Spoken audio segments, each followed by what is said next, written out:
Da, da, da, da, da, da, da, da, da, da, da, da, da. That was dumb. Hello, my lovelies, and welcome. If this is your first time here, hi, welcome. Nice to meet you. If you're returning renegade, hi. It's the moment you've all been waiting for. We are going to be looking at The Tale of Jenny and Screech by Ren. This has been highly requested and highly anticipated. So don't know why I keep doing this. Anyway, this video has been highly requested. Here we are. We're finally doing it. I did take y'all's advice and found, I believe it's the one where they've like smashed them all together. That way it's just one big long video. So this is gonna be probably just one big long video, okay? Cool, love it. All right, let's go. Oops, there we go. Let's go.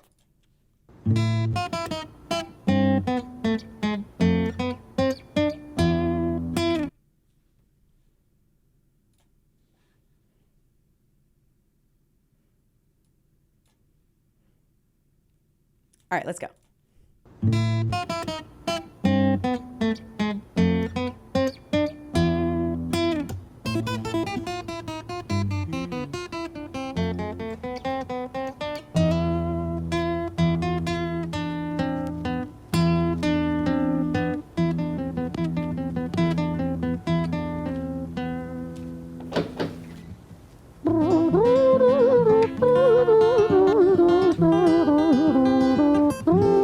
Okay, I know that this is probably going to be a very serious song, very serious story with very serious, like themes and undertones and that kind of thing.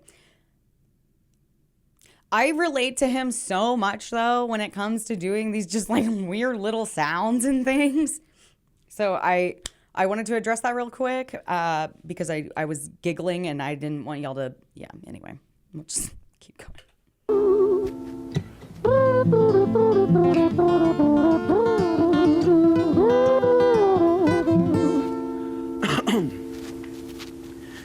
It was a quiet, dark night in an empty street somewhere in London City.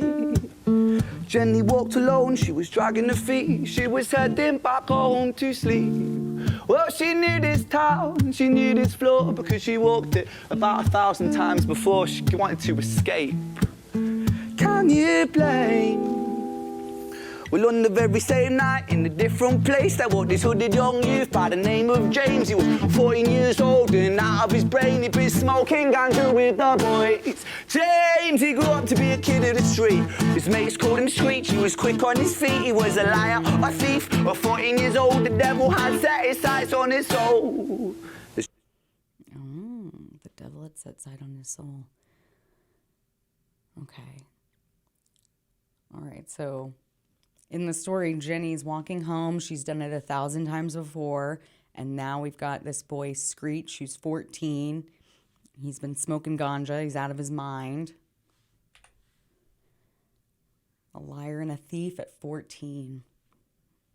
Jeez. A thief, at 14 years old, the devil had set his sights on his soul. As Jenny walked home all alone, she felt scared. Usually she was alright, but it was like there was something in the air. A divine intervention telling her to beware, maybe intuition bugging her and making her so scared. Okay. I always kind of felt like it was just kind of like a primal thing. Like it's a survival thing, there's always like just something in the air.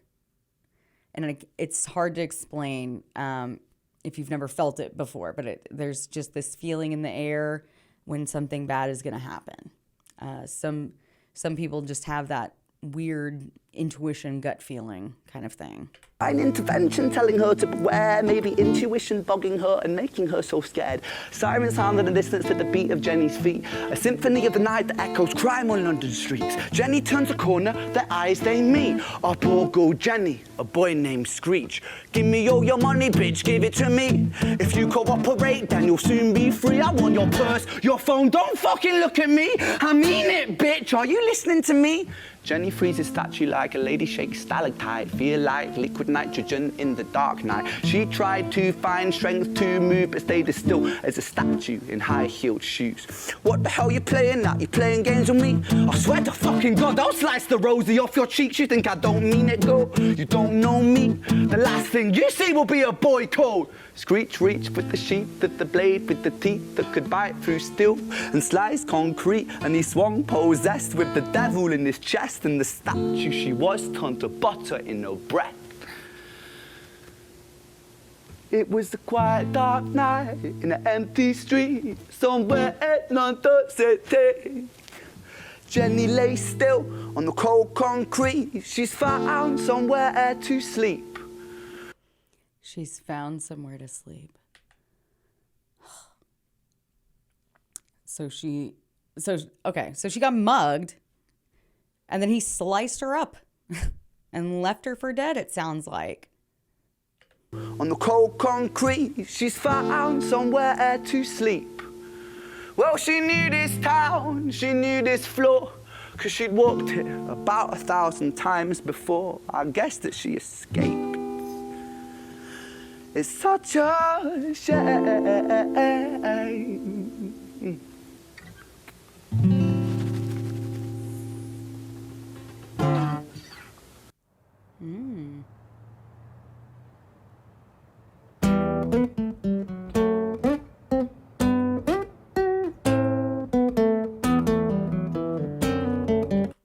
Okay, so I guess this is going into that next part. Interesting. Okay, so the story starts off about Jenny and Screech, and it sounds like to me that Jenny basically got mugged and sliced up and left for dead in the middle of some like alley street in London, okay? And it sounds like Screech got away. So wow, it's deep.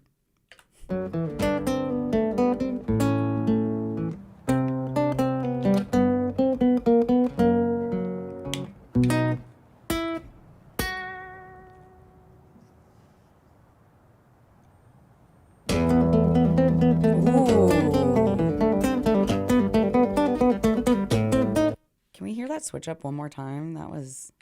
I liked that a lot.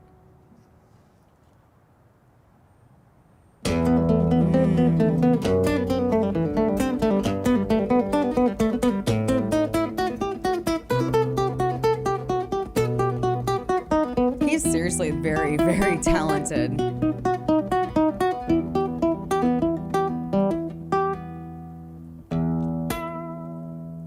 Screech's tail. Our story, it starts right at the end of the life of poor Jenny, clocked out like Big Ben. Okay, so confirmed. So she got murked in cold blood in the middle of the street, left for dead. Got it. So poor Jenny clocked out like Big Ben. Poor Jenny, clocked out like Big Ben. Dear Screech, dear boy, where did he go? He melted into the black night just like snow. Patrick, man, let me in, please open the door. I think I fucked up, Patrick, really fucked up, man, I'm not sure. I got crazy, left this lady lying still on the floor. I think I killed her, Patrick, come on, man, I can't knock no more. But Screech kept on knocking till his knuckles became sore. But there's no sign of Patrick down at number 54. Yikes. So he realized what happened. He's going to his best friend, like, oh my God, help. Doesn't sound like his friend's answering the door.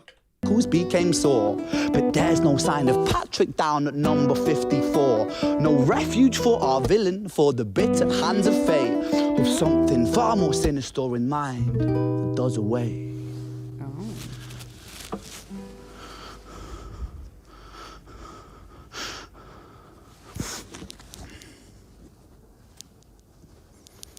Hey, babe, are you in? No, nothing really. I'm just a bit tired. Listen, can I swing around yours for a few moments? I just really miss you, babe. What the fuck do you mean you're busy? You fucking bitch! For fuck's sakes!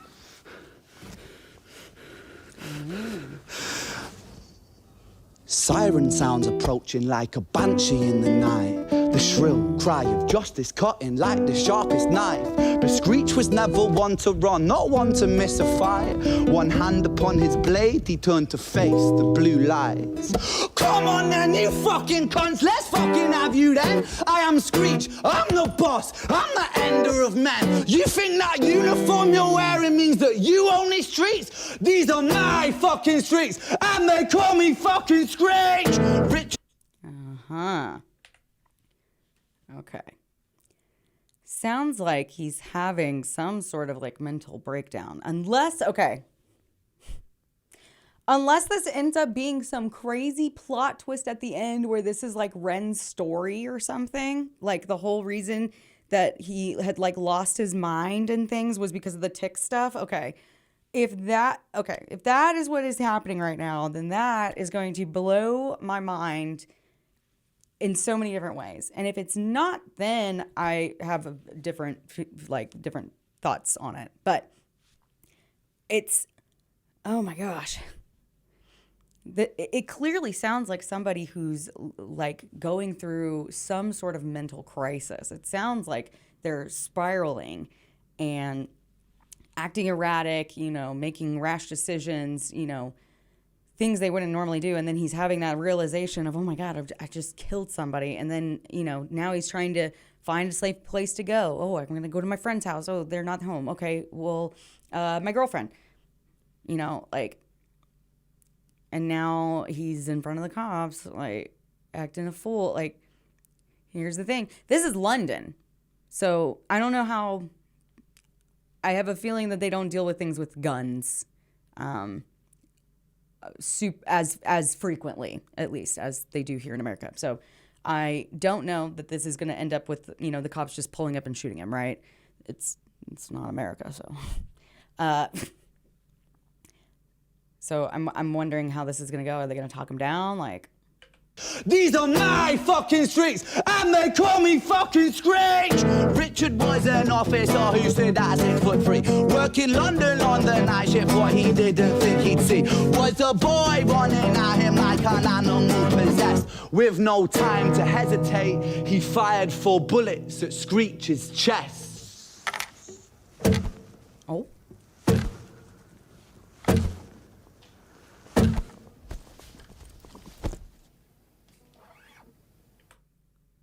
Huh.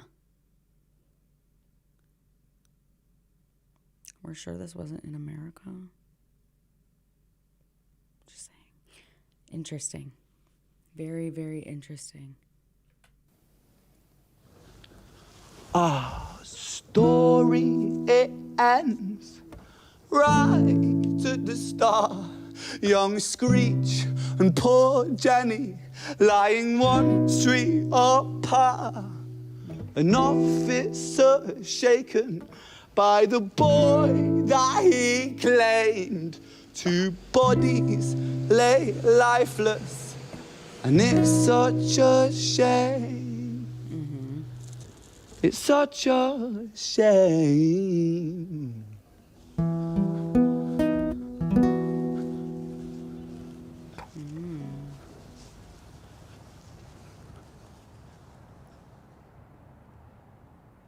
It is, and it's a shame for like 2 different reasons. Oh. Oh.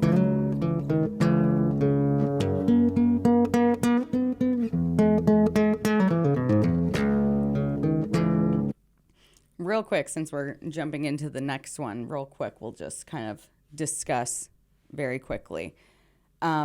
It is a shame because it's two lives that have been taken for different reasons, and neither of those reasons were like good reasons. Like, poor, Screech clearly has had a difficult life. He clearly was like suffering some sort of, maybe a like mental break or something, acting erratically and all that. Like, he's not in his right head. It sounded like, and then he kills this woman, which then of course snaps him kind of like back to reality a little bit. Of the realization of, oh my God, what have I done?